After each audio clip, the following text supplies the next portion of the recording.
What is the minimum stopping distance for a vehicle of mass m moving with the speed v along a level road if the coefficient of friction between the tires and the road is m? देखिए बच्चों, minimum stopping distance find करना है। Stopping distance है, of course आपको final velocity को zero करना होगा, है ना। फाइनल वेलोसिटी क्या करना है? जीरो करना है। इनिशियल स्पीड जो दे रखा है वो v दे रखा है। कहोगे एक्सेलरेशन, एक्सेलरेशन इनफैक्ट बच्चों नहीं होगा इस बार। जी, final zero, initial V, deceleration होगा। अब ये डिसेलरेशन कौन प्रोवाइड करेगा? तो फ्रिक्शन फोर्स प्रोवाइड करेगा। ठीक है, लेट्स से ये हमारा बॉडी है, इसका नॉर्मल रिएक्शन ऊपर लगेगा, एम जी नीचे लगेगा। अगर इस डायरेक्शन में ये मूव कर रहा है तो बच्चों फ्रिक्शन फोर्स का जो डायरेक्शन होगा वो कुछ इस डायरेक्शन में लग रहा होगा।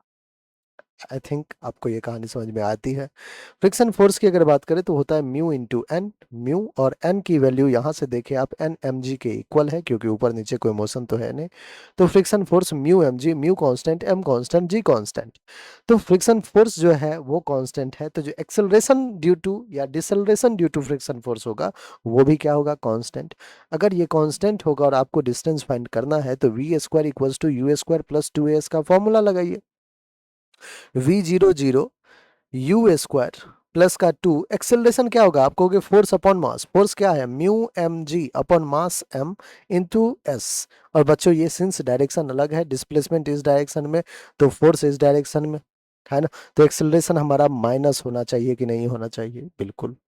आइए अब यहां से एक्सप्रेशन हम क्या लिखेंगे? टू, एम ने एम को कैंसिल किया, टू म्यू जी एस को उधर भेज दे, टू म्यू जी एस इधर माइनस था इधर जाके प्लस हो गया, which is equals to two u square. अब u की वैल्यू तो v दे रखा है तो वी स्क्वायर। हमें s की वैल्यू चाहिए बच्चों, s क्या हो जाएगा? V square upon two mu जी।